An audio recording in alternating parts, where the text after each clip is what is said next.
Well, I don't think it's by accident. It's all of a sudden it burst out up in Pittsburgh and all these charges were made.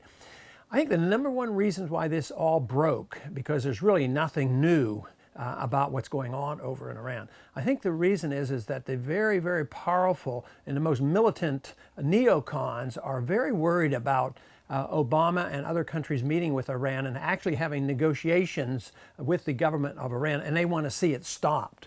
I don't think we have a anti-neocon administration, but I do think some of the people outside the organization, outside of the administration, are very, very intent on stopping the negotiation and pursuing with a very hardline policy toward the Iranians. The big charge was that all of a sudden there was this secret nuclear plant being built in Qom, and that it had not been reported. Quite frankly, the way it got reported in the news was the Iranians reported it to IAEA, the United Nations investigation team. And that's how it became public, and all of a sudden they were jumped on for having done something secret. Also, the truth is, the United States knew about this since 2006. Obama was briefed on this in November, right after he was elected. In 2007, there was an NIE, an intelligence estimate made.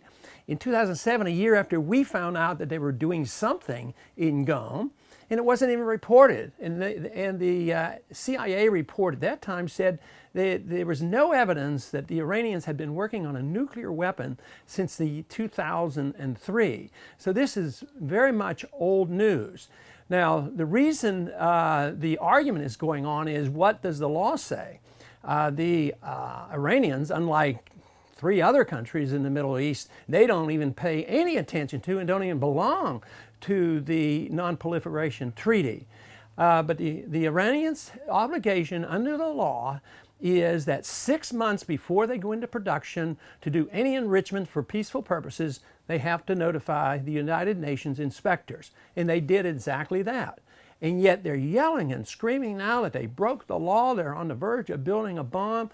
You know what it sounds like? It sounds like warmongering. It sounds like the same old stuff that we heard prior to the Iraqi war. Remember the yellow cake where they forged papers trying to say that Saddam Hussein was buying yellow cake and he was on the verge of a nuclear weapon or had nuclear weapons? It's the same old thing going on. And all the lies told that we were going to march in and find these nuclear weapons. So it's hysteria, it's warmongering, and unfortunately the major media has not reported anything in balance whatsoever. They keep saying that the Iranians are on the verge. Of course they're talking tough. That's the way they operate over there. It's a tough neighborhood. That's how they rise to power. So they are in many ways rude and loudmouth, but that's how tough guys exist over there.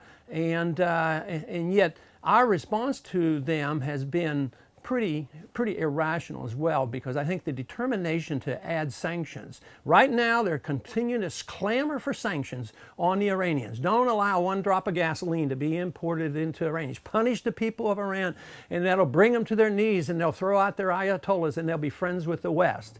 Quite frankly, it does exactly the opposite. It unifies the people of Iran. It does not help the dissidents in Iran. And it actually, once we do this, pursue a policy like this, the real beneficiary are the Chinese, because the Chinese happen to have a lot of dollars. They have $1 trillion of our money, but they're not using bombs and weapons to influence and try to gain, advantages in Iran. What they're doing is they're going there and investing their money. So we, I believe, are on a completely wrong track. I think this is hysterical reaction that we ought to, sit back and relax and look at the truth.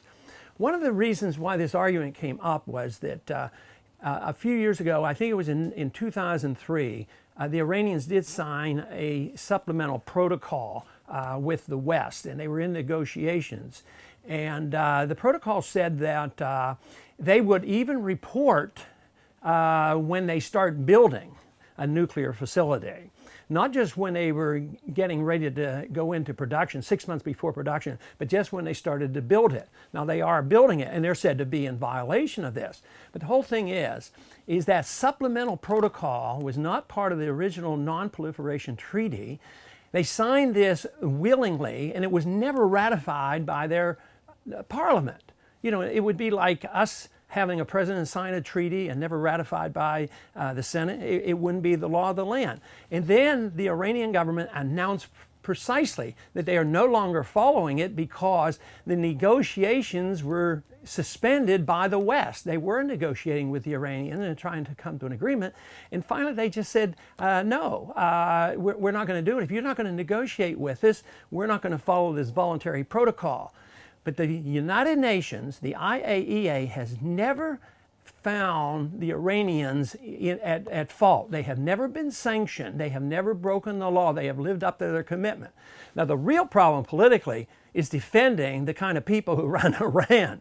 But the whole truth is, if you're going to try to operate within the international law, we shouldn't be so arrogant as to say that they're doing such and such and they haven't done it or they haven't broken the law. So it's time that we pay attention to our promises and our commitments rather than intimidating and threatening, putting on sanctions, which are an act of war, and then setting the stage for ultimately bombing these facilities. So to me, it sounds a whole lot like deja vu, exactly the kind of nonsense that led us into a no-win, nonsensical war in Iraq where we're still bogged down. We're bogged down in Afghanistan and Pakistan, and here they are trying to stir up another fight with another country. It is to no benefit to the American people. It is to no benefit to our national security interests. And the sooner we get to the bottom of this and know the facts, the better off we would be as Americans.